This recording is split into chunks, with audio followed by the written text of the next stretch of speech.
பாட பாட பாட்டும் பிடிக்கல. ஆக மொத்தம் இப்போ ஒன்று விளங்கல. லைஃப் போகிற இன்ப தொல்லையும் உலகமே ஸ்பீடாக ஓடி போகுது. என் வண்டி பஞ்சராகி நிற்கிது. மொக்க பீஸு கூட கிண்டல் பண்ணுது. சாமி என்ன பங்கம் பண்ணுது.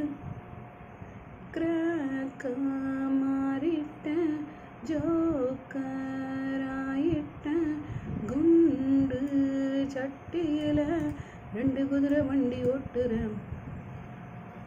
ஒரு பீச்சில் தனியாக அலைஞ்ச நடு ரோட்டில் அழுத